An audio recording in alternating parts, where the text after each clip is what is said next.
Mistakes were made. I blame society. You're listening to the podcast, So There I Was. It's how every great aviation tale begins. Show number 23. 23? Yeah. That's pretty impressive. Nowhere to go, right? Nowhere to go but up, baby. But up. Nowhere to go but up. What a great story. Yeah.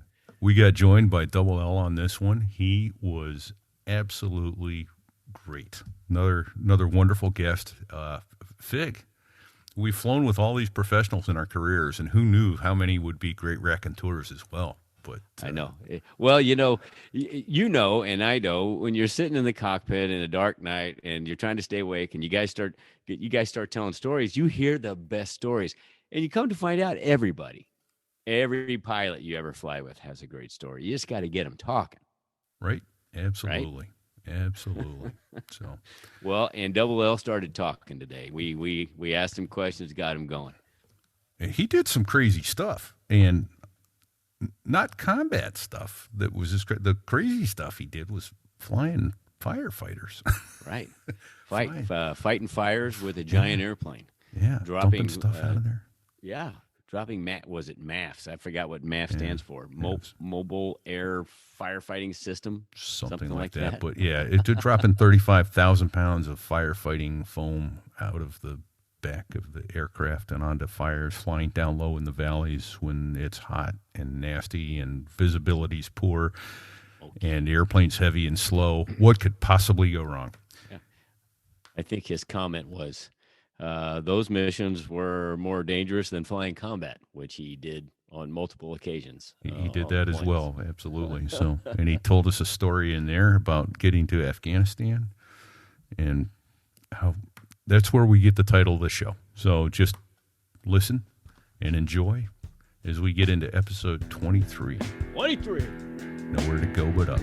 Enjoy.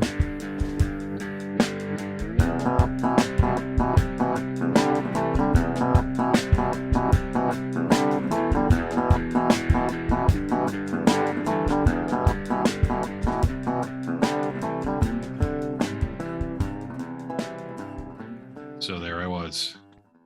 That's how every great aviation tale begins. Greetings, folks, and welcome to So There I Was. Now, I can't even say the name of the show, so I'm quickly going to hand it over to my co-host, Fig.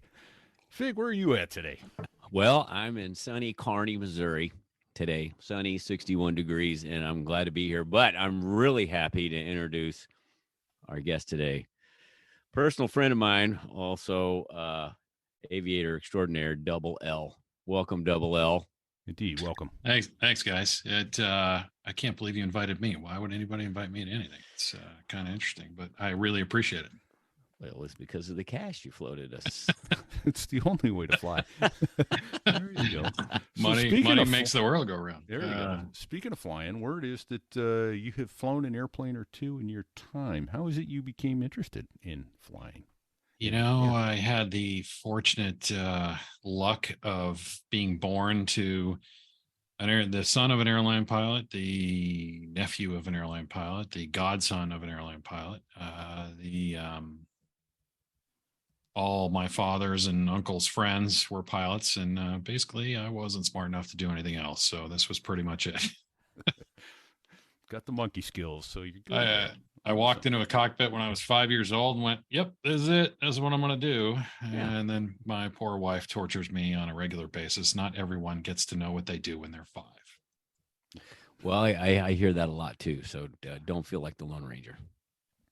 Well, I hear that from a lot of pilots. We all knew early. I don't know about anybody else or any other profession, but this seems to be the one where people figured it out pretty early. So, you know, there's occasionally we occasionally, well, like Father, we had Father on a couple episodes ago, or maybe it was 2 episodes ago, and he didn't even, he never had an inkling he was going to be a pilot or even wanted to fly till his college roommate talked him into taking a ROTC and all the Take the test. Taking the AQT FAR and all that. The funny thing was, he passed the test and the roommate didn't, so he wound up flying Eagles in the car. Don't car. you hate those guys? They show up, they never had an airplane ride in their life, and they're going upside down and they're pulling all over the place, and you're like, how'd you figure this out, man? They're like, well, I don't know. It looked pretty easy to me. He was a natural. The guy's a natural. Uh, And he's a great storyteller. So Was indeed. all right, so we know, but let's go down this road. So how did you go about your flying? How did you get into the flying? What did you fly? That sort of thing. let's see. To start, I grew up in Southern California, and I went to the local airport. My father kind of pointed me in the direction, found a flight instructor, and started working on my private from there. He kind of helped me and pointed me in the right direction. And they said, if you want anything more after that, you're on your own. So as soon as my first lesson, I fell in love with it immediately. And I basically diverted every ounce of money I had towards gas and airplane rentals and flight instruction. And by the time I got to be about a freshman in college, I was flight instructing full time. I was bartending. I was going to school, and I was in the Marine Corps Reserve because I wanted to be a Marine Corps fighter pilot ever since I was little. Also, the day I saw the Blue Angels fly at Point Mugu out on the West Coast. So that was kind of how that went. And then my goal was to go off to officer school at Quantico in the PLC Marine Corps PLC program, which I think still exists to this day. Right. And a friend of my dad's, who was a Marine C-130 pilot, was flying in the local guard unit. So he said to me, why don't you come down to the guard and I'll show you what this whole thing's about. So I went down there in my Marine Corps uniform, and I kind of toured the base, and he took me for a ride in an airplane. Just put me on the crew manifest, and boom, off we went. Things were a little looser back then than they are now. Right. But so we flew over to Palmdale out of Van Nuys when they were still at Van Nuys, and I was said that was all the motivation I needed. I said, I'm going to do an inter-service transfer out of the Marine Corps, get in the Guard. And the Guard basically said to me, if you show up here, we'll send you to pilot training. So a year later, I was now in the Guard full time. And I met the pilot selection board again, and they selected me, and off I went to Columbus, Mississippi, fly the lovely 6,000-pound dog whistle tweet in the 38, which I loved to this day. Graduated, went to C-130 school, came back and flew there for 26 years. Nice. And then I was told I was not allowed to have fun anymore, so I had to retire. I hate when that happens. All Tell right, you what, okay. though. I got several questions queued up. Go ahead. Yeah, Ryan. too, I was just going to touch on the whole guard thing. I mean, I'm proud of being a Marine officer and a Marine pilot, and I loved it, and I wouldn't trade it for the world. That being said, had I known then what I know now, repeat would have been a guard pilot. Crawling through mud, getting yelled at. I didn't really know what the Guard was, what it was all about. No. Well, it was funny. I show up in pilot training, and there we are in Columbus, and we're in the classroom, and we're going through it, and the instructor's like, "Where are you from? What are you doing?" And I had a class of like 40 guys. We split it in half, and so the 20 of us are sitting in the classroom, and they're going down the line. Where are you from? Where are you from? For the Air Force Academy. The Air Force Academy. All these Air Force Academy guys, and they stopped at this one guy, big, tall, absolutely. Should have been on the cover of GQ magazine guy with a tan that was unbelievable. He stands up. He goes, "I'm from the Hawaii Guard, and I'm going to fly F-15s." And I thought, I'm not so sure telling him that you are going to fly F-15s right now is the smartest idea. Maybe we should graduate first. But the instructor kind of looked at him and goes, "Well, you got to get past me first." And that, that kind of fired him up, which now I think he's a general.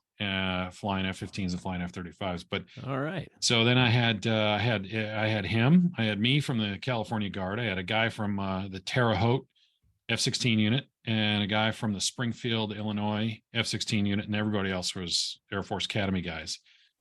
And the Air Force Academy guys were standing around going, "Let me get this straight. You guys coming to pilot training, and then you're going to go home to your units and fly F-16s and have the same commitment I have? Where did I go wrong?" Yeah. So I've heard that story before, and I got to be honest, I'm extremely fortunate to have guidance that I had a long time ago, because otherwise I didn't know anything about it either. It is hands down the best deal in military aviation in the world. Who knew? I would agree. Opinion. Yes. I got a series of questions here. So okay. The Blue Angel show that your dad took you to that kind of sealed the deal when you were a kid. Yeah. What were they flying back then? A4s. Okay, Yeah. A4s. And that was back during the Reagan administration when off Point Magoo, they would actually shoot live missiles into the water during the show. What? Yeah. An A4, a couple F4s would go up and they do a show and they would fire either their Zuni rockets or something like that into the water.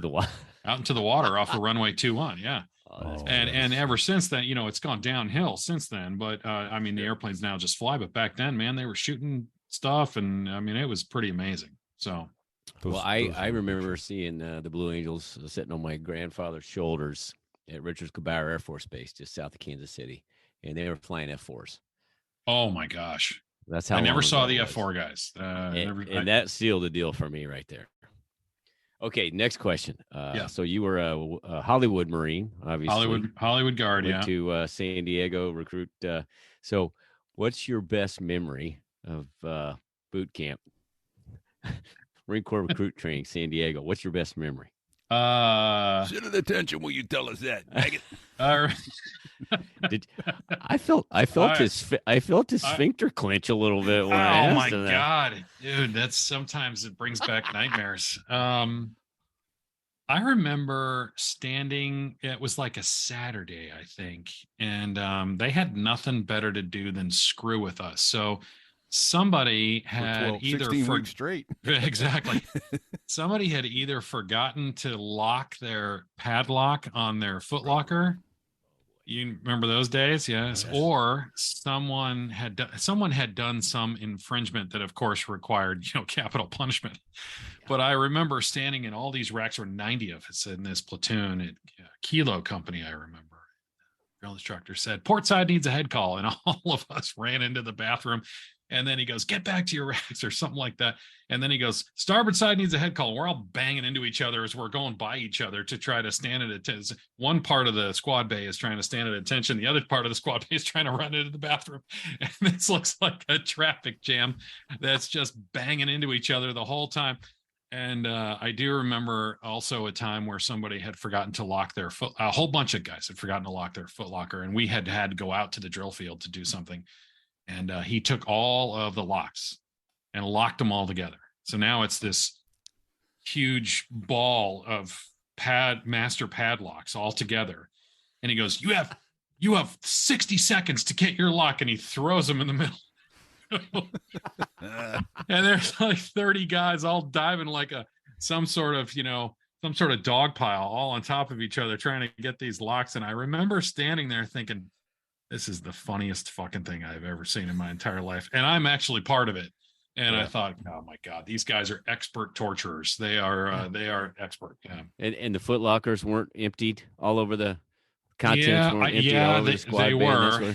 I think when we came back from chow after lunch, they had the squad bay had looked like it had been a robbery. There was stuff everywhere. One more thing. I remember when we first got there, we're all sitting down, you're in your t-shirt, you're in your boxers, and you're all, as they used to say, asshole to belly button, you're right up against each other. And one guy, he said, you're going to write this down. I want you to take notes, scribe kind of thing. And we're taking notes. And this one guy raises his hand. He goes, what? Guy says, sir, I don't have a pencil. And he looks right at him. He goes, well, you better shit one. And I remember thinking, how's that going to work? I was like, this is the funniest fucking place I've ever been in my entire life. These guys are fantastic. So anyway, so tell me this, and I don't want to put words in your mouth, but having had that experience, and then graduating from boot camp and pinning on the Eagle Globe and Anchor and all that, tell me that when you went to Air Force flight training, that previous experience didn't pay all kinds of dividends for you. Oh, huge. Yeah. Actually, the thing that I went to first was I had to go to officer school in the Air Force. And I remember they had, they didn't have, in the Marine Corps, it's hell 12 weeks. Right. But there it was like hell night.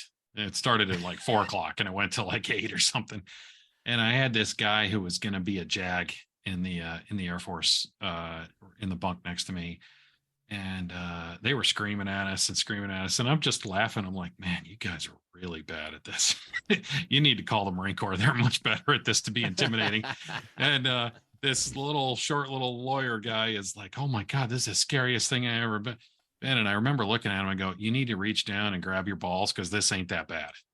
And this guy, he was like, oh, he's sweating. And, this one Air Force guy comes up to me and he goes, drop and give me 20. And I remember being a smart ass, which was not smart.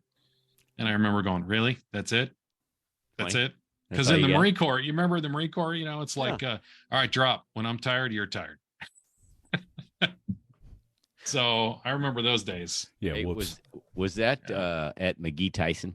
That was at McGee Tyson in Knoxville. Yeah. Which doesn't exist anymore. So, so that was called, it wasn't called Officer Candidate School. It was officer. There was a name for it, right? It was just guard guys that went there. Oh my God. It's hanging right over there on the wall. I'm trying to remember what the hell it's called. I can't see it from this distance.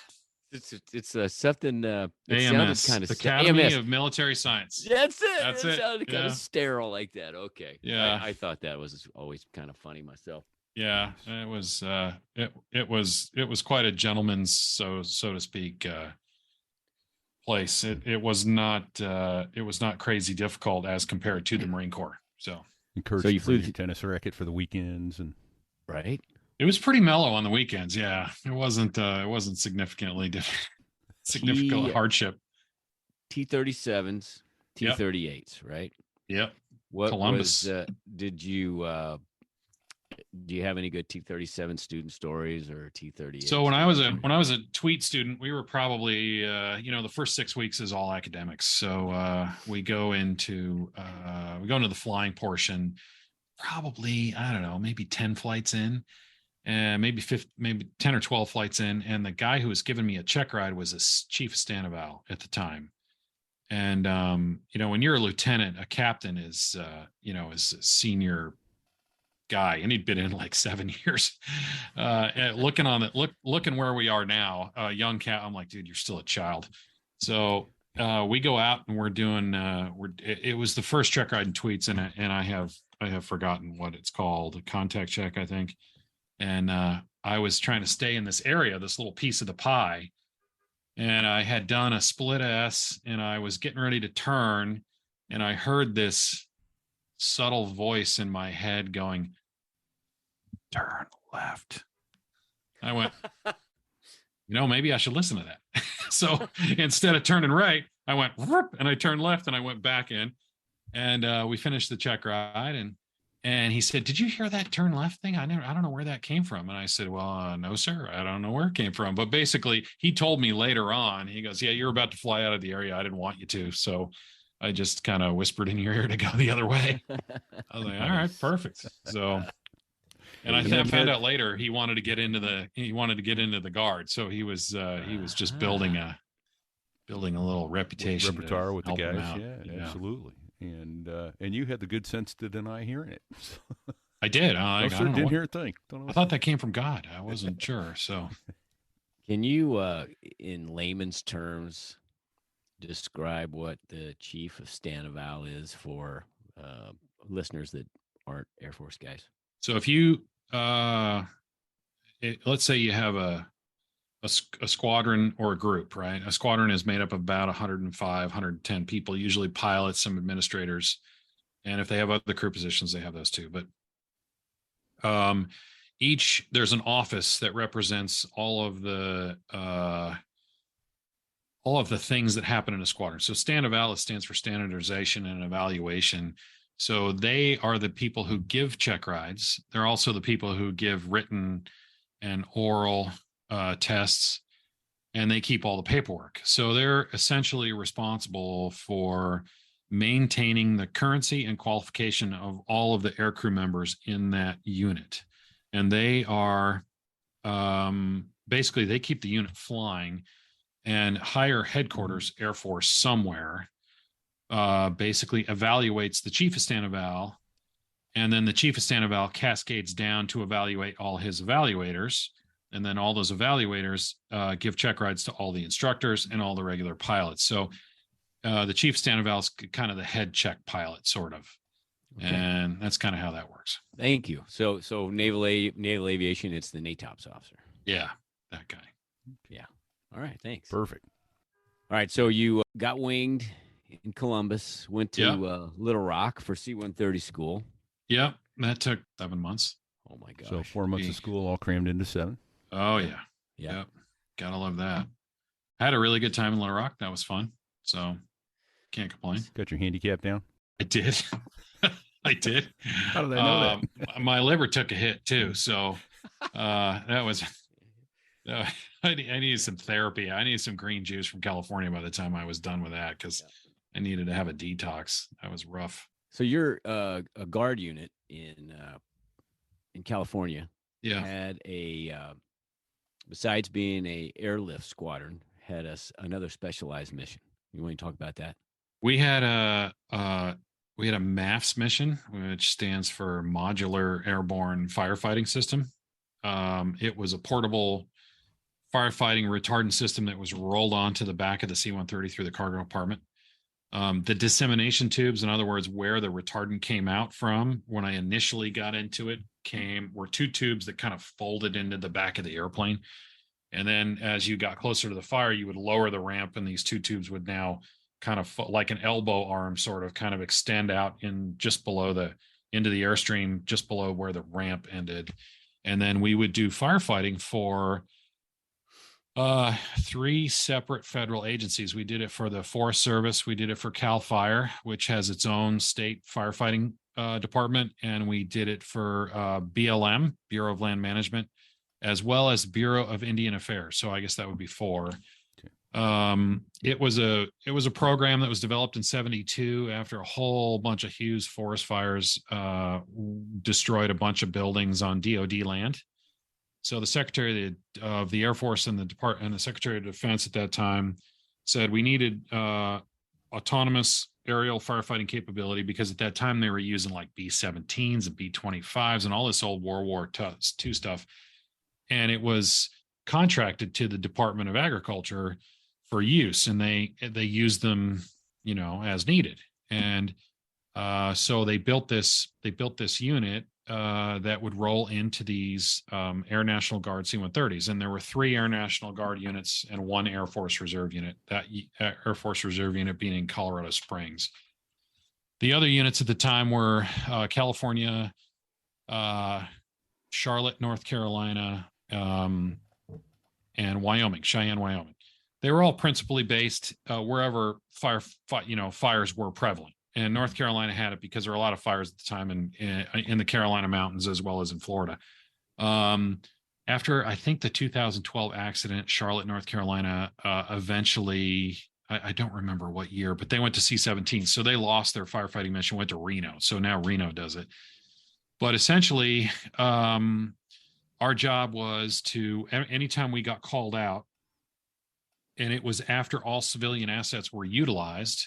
So basically they were exhausted and the fires were still too big. They called the military, and we basically showed up, and we worked in concert with a U.S. Forest Service, BLM, Bureau of Indian Affairs, CAL FIRE commander. And then we kind of went from there and just flew missions. They told us to hit fires, and usually they were pretty big. We fought fires in Colorado, Wyoming, South Dakota, North Dakota, Idaho, Washington, Oregon, California, Nevada, Arizona, New Mexico. And after, 19 years of doing it and over 600 aerial firefighting drops, you kind of, after a while, you just forget what state you're in. You're just like, go hit the target. So that's kind of how it goes. Anyone ever tell you that sounds dangerous? I mean, you're flying low and heavy. As a matter of fact, there's a lot of smoke. It's probably hot. It's a very dangerous mission. Yeah, more dangerous than combat. Most guys have said. We had a really, really good safety record up until July 1st, 2012, when MAF 7, which was a Charlotte airplane, hit a microburst, fully loaded, max gross weight at only 120 knots. I don't remember what the accident report said, but basically they had a microburst and drove the airplane into the ground. Yeah, they were down low, about to do an airdrop. They were only about 200 feet above the ground when this whole happened. So there was no recovery. The airplane landed flat, hit the ground flat. They ran into both wings came off. The airplane slid and ran into a grouping of trees. and then the front end crew was killed by the crushing injuries. The back end crew, the tail came off, and the back end crew, both loadmasters, I think one loadmaster, I think something like, if I remember correctly, broke a pelvis, broke back, something like that. The other loadmaster was completely fine, not a scratch, and he walked out of the wreckage and called MAFS operations and said we just crashed on a cell phone. So it was goes a pretty to show you that when it's your time, there's nothing you can do about it, and when it's not your time, there's not much you can do about that either. Yeah, it was a bad deal. I knew the aircraft commander pretty well. He was a great guy. Left a couple kids. We swapped out in Afghanistan in 2011, and it was a total tragedy to the whole community. So when they first built the units, they named them, or they numbered them, so that each unit got the same numbers. So the numbers on the side of the airplane are not really the numbers of the airplane; they're the numbers of the units inside the airplane. So California has 4 and 6. I think Colorado Springs has 5 and 2, if I remember. I can't remember completely. The units inside the airplane, you're talking about the firefighting unit they roll on, right? Correct. Yeah, that's what. Okay. So they made 8 of them, and they gave 2 to every unit. They gave 2 to Charlotte, 2 to California, 2 to Cheyenne, and 2 to Colorado Springs. Hey, and Charlotte owned MAF 7, and that's the one that crashed. So MAF 7, the number was retired, and now we have 1, 2, 3, 4, 5, 6, 8, and 9. So 7 doesn't exist anymore. Can you describe how that system works and how much comes out and how long it takes? How much do you carry, and how long does it take to load, and what does a typical mission look like? I guess start to finish. You've got a fire to go drop on. Who decides what point of the fire you hit, and all that? Give us the details. Okay, that's a lot of questions. One at a time, in order. So the way it works is the National Interagency Fire Center in Boise, Idaho, says, okay, we're out of airplanes. We need more airplanes. So activate the MAFS guys. So they go to the DOD, and the DOD says, okay, we'll activate. How many do you need? And they said, we need 4, we need 8. They don't have to all go at the same time. But as fires seem to be getting worse, as we seem to be getting older for some reason, it seems like they activate them all at once. So I've been out of the system now for almost 6 years. So how the intricate details of how it works and how they're deployed it's probably changed a couple of times since then. But at the time, we were activated usually with about a 24 to 48 hour notice. Hey, you guys got to spin up, get your crews, load the MAFS units in the back of the airplane, and then go to X place. And a lot of times for California, we would go to McClellan, which is home of Cal Fire, I think, for heavy maintenance, as well as they got some tanker bases up there. So anyway, so phone calls would start to be made to all the pilots and all the loadmasters in the unit. Hey, can you go now? Can you go then? And we would start to balance those schedules with, pilots who flew for airlines, pilots who were FBI agents, pilots who were cops, pilots who were firemen. Well, because we're a guard unit. So everyone's got other jobs, right? Can I stop you right there and ask you a quick question? Yeah. So how many of your crews were MAFS qualified, like percentage wise? Only about 60%. Okay, and so you got 60% of your crews are MAFS qualified, and when fire season started, so you guys didn't put a couple crews on orders during fire season, or you just have guys on alert, or like you're saying, you had to make phone calls? No, we had to make phone calls. Usually, at least when I was doing it. I don't know about now, but back then, there was, the whole sequestration under Obama and a whole bunch of other, everything's about money, right? We're saving money. We're not doing so. Back then, we would just make phone calls, and usually the people who worked at the base full time were the first people to go, because everybody, all the technicians, all the AGRs, they were the first people out the door, and that was to kind of get them on the road. And then all the traditional, people who had civilian jobs would roll in a week later and fulfill all those positions, send all the full-time guys back home. Okay. So anyway, so the unit itself, it takes about, I'm going to go with 3 hours to install, only because they got to pull it out of the hangar. They got to put it in the back of the airplane. Now it's a singular tank. You can go on Google and take a look at it. And it has a dissemination tube, so a tube that comes out of this large 4,000-gallon tank that sits in the airplane. It also has its own self-contained compressor, because you can't, without compressed air in there, nothing's coming out, right? It's just going to dribble out. So it's got to force that stuff out to pressurize. Sure. So the dissemination tube kind of comes out the back. It makes if you're looking at it from above, it makes a right-hand turn and goes out the aircraft commander pilot's paratroop door. So on the left side of the airplane. And then it makes another right 90-degree right turn, although it's much more subtle than just an exact 90-degree turn. And it streamlines the fuselage. And that's how the retardant exits the tank. There's a trigger in the cockpit that looks kind of like a stick with a little trigger on it. It's like a gun trigger sort of. So what happens is inside the dissemination tube is a valve that you can open and close however much you want with that trigger. Being that the more you press the trigger, right, you're going to exhaust all that pressured air to push it out. That's how that works. So we take off, and usually I think we restricted it to 3,500 gallons. We didn't fill it all the way up to 4,000, but you're talking 10 pounds a gallon for fire retardant. It's not the same as fuel. So you're talking 35,000 pounds plus 15,000 pounds for the unit itself. So it's 50,000 pounds of weight in the back of the airplane. Wow, that's a lot. It's pretty heavy. So even with the J model, it's pretty heavy. So then you take off, you go to a fire, and you go to the fire that NIFC or NIFC's, the National Interagency Fire Center, or they kind of give you the orders. It goes, you guys are going to go to Oregon and you're going to fight this fire, near Klamath Falls. And this is your lead plane call sign. This is the coordinates of the fire. So as you're cruising along, you're probably, let's say 10 minutes out, 20 minutes out, you call the lead plane. And the lead plane says, okay, I'm doing a drop with another C-130 or one of those KC-10 or one of those DC-10s. This is where we are. And then you go find them visually and you kind of stack on top, right? So now if I'm flying on the left-hand side of the airplane, I can look down to my left and I can see both the lead plane and I can see the other tanker that's going to drop. So now I have a sense of where this drop is going to go. I can watch how they do it. I can where the start point is and the stop point. So once the other tanker breaks off and he goes on his way, now I fall in behind the lead plane, which is about 500 feet away, roughly. The lead plane has a smoke generator. He can push a button and the smoke comes out to describe start and stop points to me.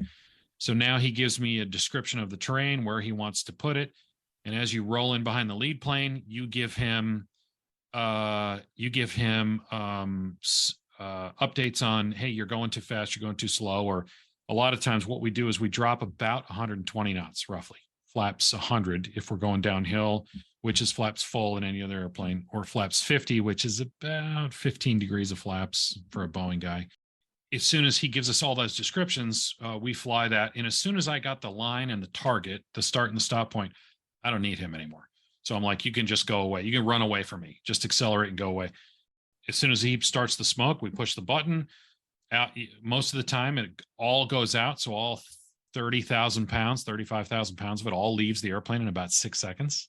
Wow. And then we go back to the tanker base and we reload and we repressurize, because the compressor on the airplane doesn't make compressed air as fast as the compressor at the base.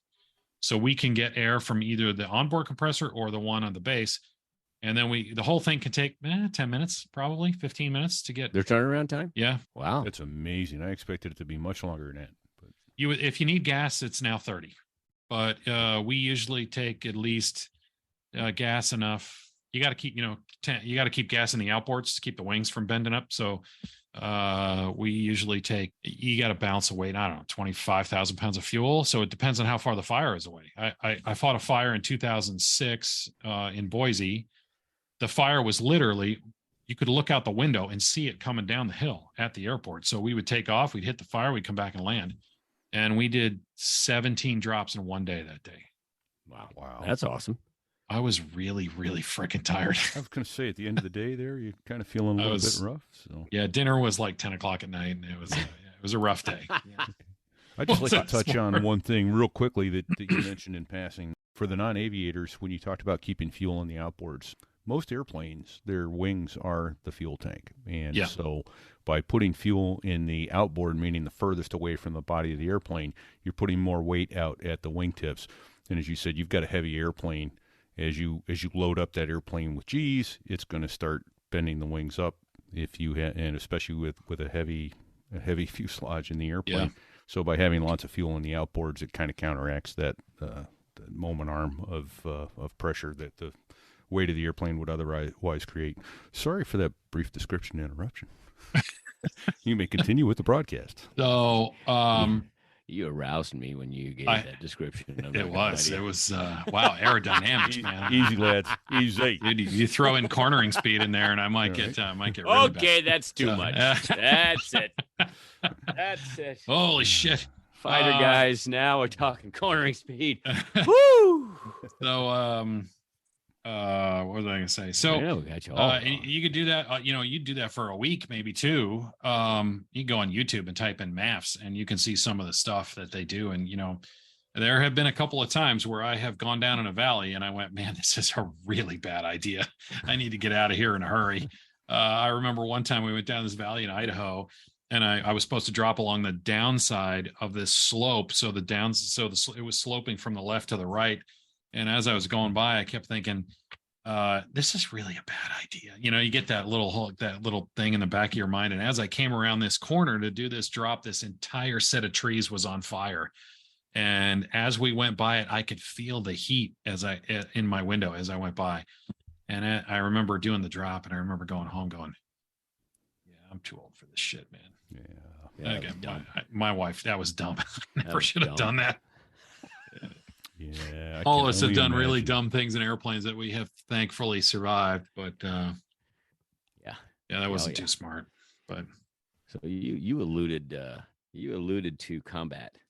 You said I think I don't want to put words in your mouth, but I think you said something about the MAF mission was probably more dangerous than the combat. And I know for a fact we had some overlap, or actually I think you guys replaced us in Afghanistan. So tell, how many combat deployments did you go on? 4. The deed, one to Ali Deed at the beginning of the war in 2003. I went, and then 3 to Afghanistan. The Bagram. Yeah, all the Bagram. Yeah, that's where all my Afghanistan flying was. Do you have any good Bagram stories, Afghanistan flying mission stories? Because I got one. Thank God this general's retired. Awesome. I don't know. That sounds good already. I don't know. I like where this is going already. So there he was. In 2011, I was assigned to be the squadron commander, and my first thought was, I don't want to be the squadron commander. I just want to be flying guy, right? Yeah, squadron commander has to work and go to meetings and has to set the example. And I'm like, man, I just want to fly. And we got there in July. We were coming home at Thanksgiving. And what year is this? 2011. Yeah. So it was I left in February of 11. Yeah. So I got there in July. So we replaced. We had I think Buffalo. That was a busy time. Yes, it was we were flying 10 lines a day with 10 airplanes. Yeah. And the problem with the J model, and we would deploy with Rhode Island. The problem with the J models has composite props. So all those fields in Afghanistan are, it's like the first 600 feet is plank steel plating underneath aggregate. And after that, it's all gravel. So you hit that gravel, one of those little rocks comes up from the nose gear and it goes through the prop, and the whole thing's toast. So now you got to pull the whole prop assembly off. You got to replace one blade. You got to balance. You got to stick it back on. Well, that didn't exist in Afghanistan. That only existed in Dallas. In Fort Worth, I think. So anyway, but it was difficult, but I didn't want to be the squadron commander, but that's the way it goes. So off we go, and we get there, and I'm replacing this unit that has been the buffoonery unit of all time. These guys couldn't stop for the lack of a better term, they could not stop stepping on their dicks, right? They had cleats on when they were doing it. It was so bad. So I get there and I meet the outgoing squadron commander, and he's like, man, this has been the worst deployment of my life. I'm like, what is he? He's telling me all the shit that's going on.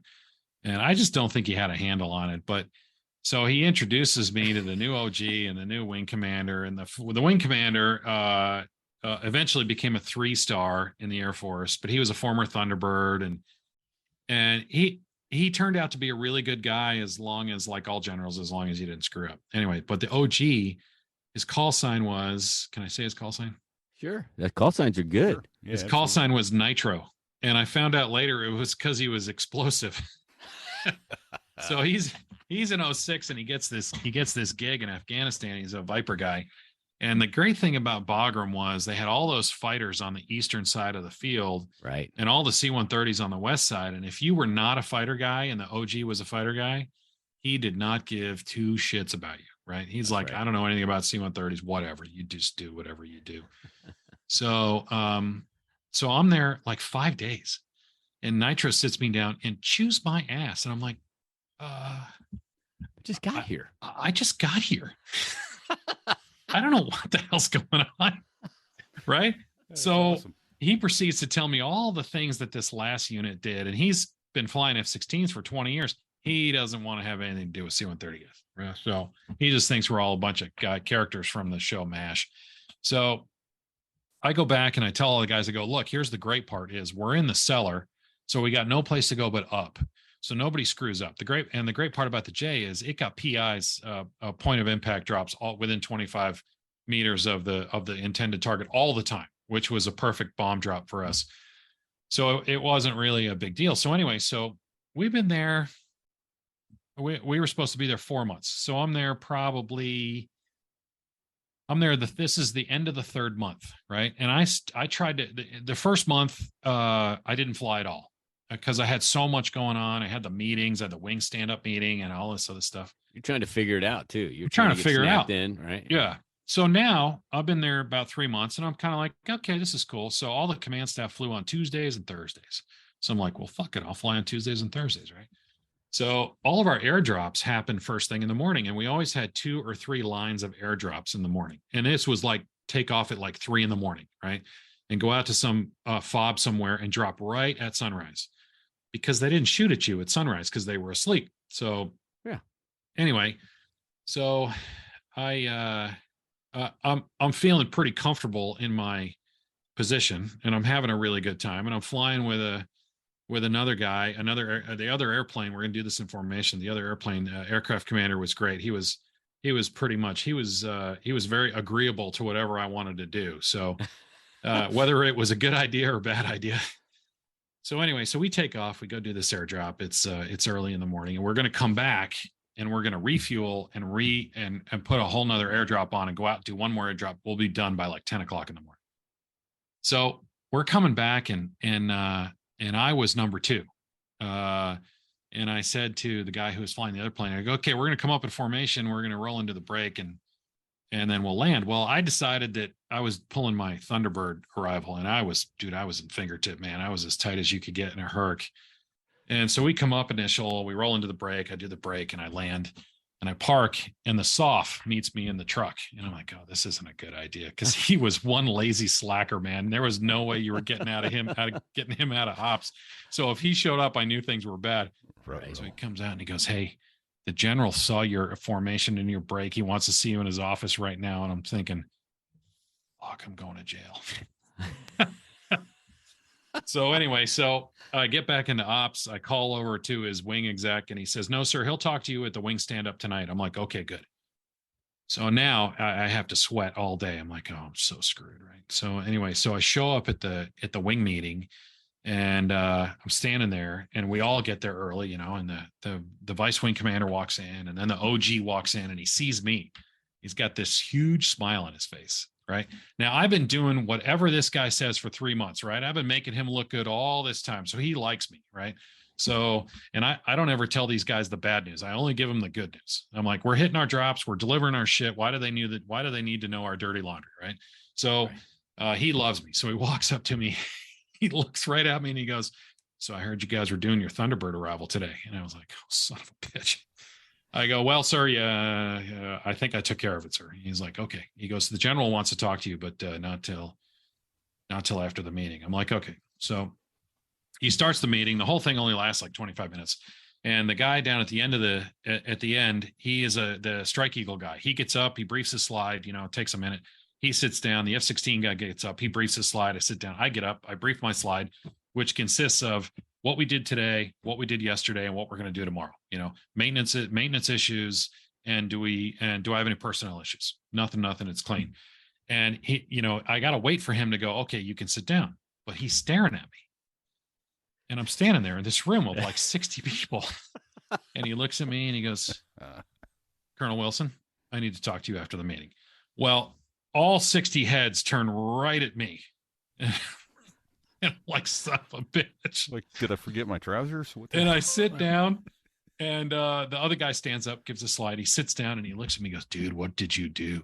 I'm like, I don't want to talk about it right now. So anyway, so the meeting's over. I go and I stand to his right, and I'm standing at attention. And he looks at me and he goes, come over here and sit down next to me. And I go, yes, sir. And I sit down right next to him. He goes, what the hell were you guys doing today? Is that normal for C-130 operations? Now, dude, I'm telling you, we were like 4 feet apart in the wingtip. I was as close as you could get. We're gonna get back to that, but continue. Yeah, and I'm like, well, sir, normally we do for tactical reasons. We have used that maneuver in the past, and I am lying through my fucking teeth. Right, the OG is sitting next to me. Yeah, and I'm like, I don't want to get fucking court-martialed. So, or I don't want to lose my wings. So, and he looks at me and he goes, listen, he goes, fighter guys, we come up initial a mile spread apart. So one guy doesn't get hit and roll into the other guy. And he goes, we're rolling a break. And he looks at me and goes, I don't ever want to see that again. I'm like, yes, sir. I'll take care of it. He goes, and I want you to discipline those crews. I'm like, yes, sir. I'll take care of it. Not knowing that I'm one of the fucking crews, right? So you are the crew. I'm the crew. So I why don't you just drop and give him 20 right there? That's what exactly. I want to know. So I stand up. The OG walks me out. He goes, listen, I took care of it for you. It'll be fine. Don't worry about it. He goes, just tell those fucking bozos who did that, don't ever do that again. I'm like, yes, sir. No problem. So, so long story short, I go back to ops, and the pull whole your clown nose out of your pocket. Oh, no kidding. So the whole place is full. All the pilots are in there, and I walk in, right? And it's quiet, and they're all looking at me. Dude, what happened? I go, nothing. It was awesome. Nothing happened. So we had 3 weeks to go home. And the night we're going to go home, the OG comes out and he says to me, he's like, I really don't want you guys to go home. You did such a great job. You're a great guy. And by the way, the OG has now retired from the Air Force. He flies for airline down in the South. Right. So I say to him, as I'm getting on my airplane, I go, sir, do you remember that formation thing we did a long time ago? He goes, yeah. He goes, well, I just wanted to let you know that I was number 2 in the airplane. And he looks at me and he smiles. He goes, you're a sneaky motherfucker, Wilson. He goes, it was great working with you. And I got on the airplane and I flew to Georgia, and then I flew, Georgia, the country, and then I flew home. And that was probably, thank God all those guys are retired. So I'm probably in the clear. Oh, you're good. My retirement's safe. So we need to clarify a few things for our listeners, because, I know because I've got the tactical knowledge. So C-130 guys don't fly fingertip. They do not. No, they don't train to fly fingertip. No. In the air C-130 world, you're in formation when you're 2,000 feet in trail. Yes. That's considered a formation flight. Yes. I am not shitting you. You can go out into a spread position, but it was that's not. He was flying fingertip, which is awesome. So the closest normally operationally for the MAFS mission, for the firefighting mission, you can fly 500 feet behind the lead. Because a lot of times when there's smoke and there's haze, you got to get that close just to see where he's going and get a sense. But when you're flying there's no room for error. I think I remember sitting there and I'm looking at the, both number 1 and number 2. And I think I squeezed the mic and said, whatever you do not slow down, because all I'm going to do is run right into you. So it was me having a little too much fun for my position. And I was like, hey, dude, I don't fly much. I want to have a good time. And anyway, it in retrospect, the ripe old age I am now, it probably wasn't the smartest idea in the world. But it's fun. So Hey, during your That's fun. vacation periods in Bagram, did you ever have rocket attacks yes, from a guy who rock? at 7 o'clock at night on the 10th anniversary of 9/11, we were there. And I was sitting in my office, which was right behind the really big hangar at Bagram on the west side. Yeah. Um, Mere feet from the flight line, by the way. Feet from the flight line, yeah. Yeah. I was standing there on the second floor, and I was talking to my boss, the wing commander in California. And a missile, Katyusha rocket had been launched, bounced off the floor in the hangar, which is literally like 40 yards away. It had gone under a C-130 parked in there, had bounced off, ricocheted, went through the back wall, and landed into the incompleted concrete building right next to me and exploded. And I remember talking to him. I go, Paul, I got to go. We're getting rocketed. And I hung up the phone. And I grabbed my helmet, grabbed my flak vest, went down, got in the bunker, and I hung out there. And then I texted my wife. Now, I have learned since then that it's really stupid if your wife asks you, so, honey, what are you doing? You go, well, we're getting rocketed right now, and I'm just talking to you on my iPhone while I'm sitting here in the bunker. That's what we call situational awareness was low at that point. Incoming enemy fire, honey. No big deal. Yeah. What's big deal? It's fine. You want to FaceTime? So it was pretty stupid. I want to watch you get shot, honey. It was pretty stupid. So anyway, that was a long, 2 months after that as she proceeded to worry the whole time when I was there. So I just had a flash. You triggered a memory. My entire crew was in my little plywood hooch. It was during the day, we were flying at night. So it was during the day. This is in Bagram. And we were working our way through the Band of Brothers series. Oh, yeah. And so we were all in my little hooch. I had the computer hooch being his living quarters, not something to drink. The bee hut. Yeah. Well, speaking of something to drink, we all were drinking. And, general order number 1 in Afghanistan was no alcohol. No drinking. We had it. So we were sitting in there. We were day drinking. And it was the episode where they're all dug in the was it Argonne Forest? At the Battle of the Bulge. It was the Battle of the Bulge in the winter. And the artillery had just started, and so the artillery was blowing up, and the trees were splintering, and they were all getting down, and suddenly there was the bee hut shook, and we all looked at each other because the ground shook, and we looked at each other and we went, wow, that was pretty realistic. And then somebody went, wait a minute, I think there's people screaming outside. So we put the movie on pause and we walked out into the sunlight, and people are running everywhere trying to find the bunkers, and there had been a rocket attack basically. And so one of my guys went down and looked in the bunker, and there's a bunch of new guys that had only been there a few days. They're all in the bunker with big eyes. And what's going on? And he goes, well, there was a rocket attack. He comes back and says, yeah, there was a rocket attack. We all looked at each other and went, all right, cool. We went back in and hit play. It's amazing what you get used to. Yeah, right. It's amazing. You thought you had a new surround sound system, but it was pretty realistic. I remember laying in bed one day, and I had flown all night too, and it was about 10 o'clock in the morning. And remember the unexploded ordnance or whatever it was, they were going to have a controlled detonation. Yeah. They always did it like way out in the pit somewhere, way on the northeast corner there. Yeah. And I remember the PA came over the voice that says, giant voice, there will be a controlled detonation in 5 minutes. And then literally as soon as the PA went off, you hear this boom.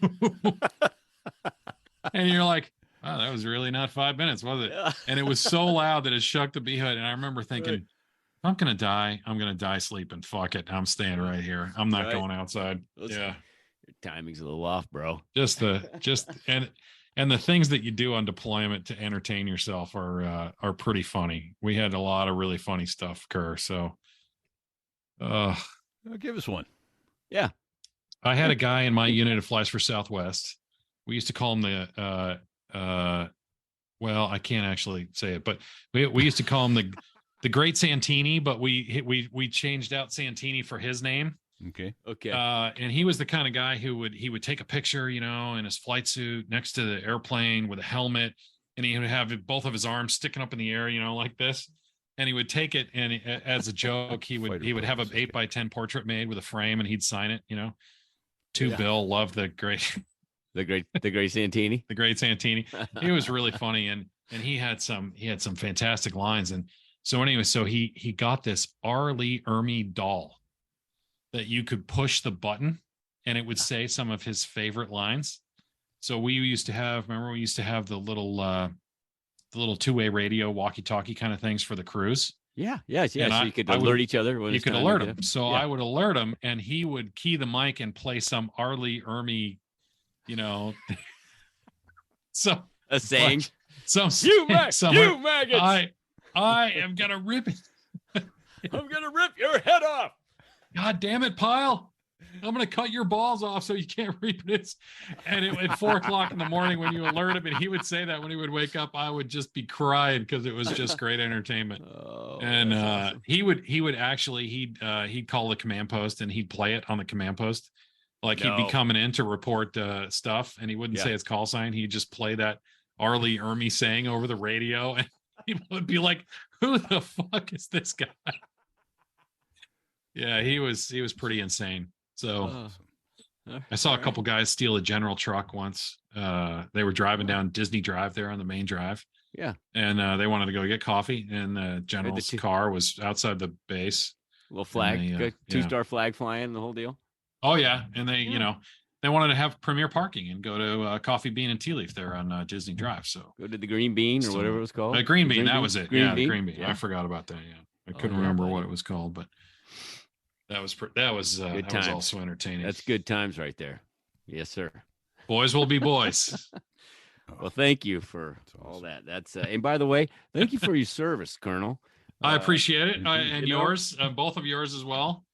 I think it was a lot of fun. There was also a lot of consternation when you get to pack up and leave your child. My child is still sleeping on the floor in our bedroom 10 years later because he's afraid that I'm going to go back to Afghanistan. I'm like, oh no, buddy, I'm done. That's not going to happen anymore. I think a lot of our service and those memories are better in retrospect than they were. I think they are. Yeah. Now listen, you have to tell. I personally know one more story that you have. Okay. So I'm going to give you a little. I'm going to preempt this story with. Double L is a very accomplished photographer. I mean, he's actually very good.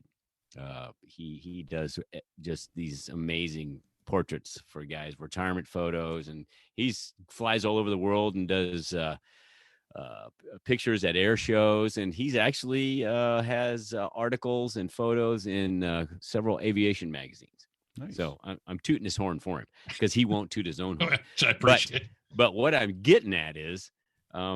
He had made a photo. His guard unit is the Channel Island Guard, and he did a photo of there was what do you got? Half a dozen female pilots or 4 female pilots? We had 4 at the time. Yeah. Okay. So describe this because I've seen the photo. It's amazing, and what you're going to have to do is give it to Repeat so we can put it on our. Put it on the podcast. I will. I'll email it to you after this, and then you guys can put it on there. Yeah. So tell us that story. Okay. So a little bit of background. So if anybody remembers, and if they don't, they can go to Google or they can go to YouTube and they can Google I don't remember. It was one of the Roger Moore James Bond movies. Oh, right. Yeah. And the poster was a pair of long legs, right, with Roger Moore pointing the gun between the legs. So all you see on the outside is just the legs of this woman in high heels with Roger Moore. And this happened back in the 80s. And I think it was probably maybe 79, 80, 81, right around there. Well, back then, all the women at the Guard, who, by the way, were, how do I describe the fact that they were a lot of fun, right? So they were a lot of fun. I think you hit the nail on the head. They were very open to doing a lot of stuff, and these are all fantastic. I mean, and we're talking about like the at the time they worked in Kern Ops, or they worked in airfield management, or they worked in administrative of somewhere in the unit. None of them were pilots. They didn't have any female pilots at this point in the early 80s. So they had this idea that what they would do is go down to the Hollywood sign, since we were only about 40 miles from there, and they would basically all stand together in a row, and they would take a picture with the Hollywood sign underneath their legs, with their legs on the side of the thing, like a group of 6 of them, right? Well, back then there was no such thing as Photoshop, and the guy who was in charge of the audio, visual, multimedia, whatever you want to call it, in the wing building, he was the guy that took the picture. And they all went down there on a Friday, of course. They all went for Mexican food or whatever, and they all had a couple of margaritas, and they went up to the Hollywood sign, and they took this picture, and then it became famous throughout the unit. Everybody wanted a copy of it, and it was in black and white. Fast forward to 2000 and I got to look back when I did it, maybe 2010, 2009. There are 4 female pilots in my unit, and they're all a lot of fun, and they're all, they can take a joke as well as they can give it as well as they can get it, right? So two of them come to me, and they say, we want to redo this picture. Like, at the time, I think I was the OSF commander or something like that. And all I can see is the end of my career flashing in front of my eyes as this idea is presented to me. I'm going to jail. And they said, no. So all we want you to do is do the picture. I'm like, okay. So one of the pilots, and she's now retired, the lead one, she's a captain at American. I won't say her name, but she flies for American. And her idea was to do it. So they all collected high heels. They all got fishnet stockings. We spent 4 hours in the room, in the multimedia room, in a closed door on a white seamless background, so that I could merge them in with these girls all pressed up against each other, so I could get the legs perfect. And I laid down on my belly, and I shot this picture up angled so I could get the pictures like you're laying on the ground. Then what I did was I went out to the runway at Point Magoo, and I stood in the back of a pickup truck after getting permission from the tower, because military base is not, there's a lot of dead time. I took a picture of the runway, and then one week later I went down to the Hollywood sign, and I took a picture of the Hollywood sign from Hollywood Lake Park there. And then on top of the Hollywood sign is a mountain called Mount Lee, and that's where all these antennas sit, and all those antennas are for the police and fire department for the city and county of Los Angeles. So I took all those antennas out in Photoshop. I added some clouds. I put in the runway. I made it look like the runway went right into Mount Lee, and then I put the girls, Photoshop, in their fishnet stockings like they were standing on the runway. Now, it's an awesome picture. My wife's probably going to hear this, but this picture's been out for a long time, so I'm going to say it anyway. I don't really care. So I'm laying on the floor, and I'm shooting this picture, and there's no skirt short enough to make this look like they're wearing short skirts, because Hollywood's all full of fake stuff anyway. So I need to come up with a way to make it look like I can really see all of their legs, almost up to the point where the bottom of their butts are showing, right? And still make this look good. So they all get basically black fabric, and they all just wrap it around them really tight. Well, the perspective that you see as you lay on the ground and look straight up is, I can see, there's no secrets now. I can see everything. As I'm laying there shooting this picture, thinking, I'm never going to say a word about this as I'm talking about this on this podcast. So I'm like, no, I'm never going to tell him. I'm never going to tell him.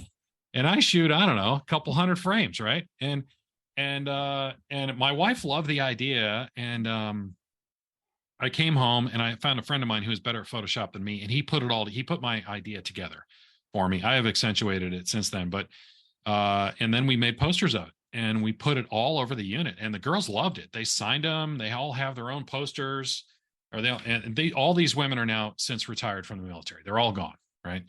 And there was a little bit of none of us are perfect, so there was a little bit of Photoshop that was required, but that's fine. But they were all pretty good, and I've since subsequently made stickers, and we're going to sell them on the website. And so anyway, we put one of the big, huge pictures in the heritage room / bar in our squadron. And our JAG came in and said, "You guys can't put that up there. You got to take it down." So Lawyers. we put it in the men's room. So, what man is going to complain about that, right? So, All right, can you send a picture of that to repeat? I will. So Yeah. As soon as I get the email, I'll send it right to you. Yeah. That's It's a awesome. great picture. You know what they say about lawyers? 99% of them ruin it for the rest. Oh, they do. They do. Yeah. Thank you for that. That turned out great. We had a couple of Oktoberfest parties, and that's kind of what triggered it. And the girls loved it. I think they all have their own version of it. And it's sometimes some girls have really, really big posters, and they're all married. So their husbands, I ran into one of the guys who flies for another airline. I ran into him in an airport. He goes, "Man, can you send me that picture? I want to blow it up really big and put it in our bathroom." I'm like, "Yeah, sure." Absolutely. And I think his wife is like the third set of legs in there. So nice. For those wondering, some of you already know it, but for those wondering, that was the For Your Eyes Only. Was that? Look is at that you. what it was? Oh, look at you. Look at you. See, if there was only a way to look stuff up. If there only was. Wow. Well, thank you. I'm We've definitely taken, going to send you that picture. I think you guys will love it. Yeah. There you go. Oh, Maybe a oh, show yeah. title in there. I don't know. I'm not so sure. The corporations that we all work for now would appreciate that, but I don't. But we don't care because nobody I knows don't who care. we Well, work we haven't for. mentioned them, so they can't. Exactly. They can't be angry. so they can't be So angry. let's figure it out. So Anyway. all right. Well, we're a little right up on an hour here, so I'm going to wind up closing the show out. First of all, I want to thank you, Double L, for your service. Yeah, Double L. I appreciate it, guys. It's a lot of fun outstanding trying to career. remember all these stories. Right. A A lot of fun. Well, that's the beauty of getting back together with aviators and shooting the crap and getting a chance to go over this stuff and immerse yourself in it again. It's been a blast for us to have you and Hey, quick question: do you guys have a you guys have a Facebook account or a blog? Both, yeah. blog So or I'm something like that? about to actually announce that here. So I'll get into that and we'll go at it right now here. So I guess in wrapping it up today, I want to say thank you more than anything else to all of you who are listening and sharing this show with your friends. There's a lot of shows out there competing for your time, and we know your time is valuable, and we are so honored that you are spending time with us when you could be listening to other nonsense, frankly. So we do want to say, please feel free to reach out to us. If you want to reach our guest today, we can always forward an email, get you in touch with them. We've actually had a couple reunions over the course of the first 20 shows or so. Oh, I remember that guy. We worked together at the FBI, that sort of thing. So more than happy to put you back in touch with an old friend. Just write to us. You can reach Fig at sothereiwas.us or me at repeat at sothereiwas.us. Repeat spelled REPETE. You can follow us on Facebook at sothereiwas.us/Facebook. You can follow us on Twitter at sothereiwas.us/Twitter. Also, I'd like to take just a moment and say thank you to the sponsor of this show, Robin's Bird Brain Designs. You can get a custom slate coaster. In my case, I have airplane instruments with my tail number on the coaster. Fig has some nice ones coming his way with his call sign and the VMA 223 Squadron logo, the boxing bulldog with angel's wings, drawn by none other than Walt Disney himself. If you like a custom set of slate coasters with either your tail number or your call sign and your military unit, reach out to robinsbirdbraindesigns.com, and Robin will work with you to get exactly the design that you want and the text that you want on your custom coasters. They are super classy and a thoughtful gift for the aviator who has everything, or anyone for that matter who has everything. And it shows that you put a little bit of thought and effort into something nice and different for your holiday shopping. With that in mind, everybody, thank you again for taking the time with us today. We've had an absolute blast bringing this show to you, and we appreciate you supporting the sponsor who helps us do that. In the meantime, take care, stay safe, and check 6.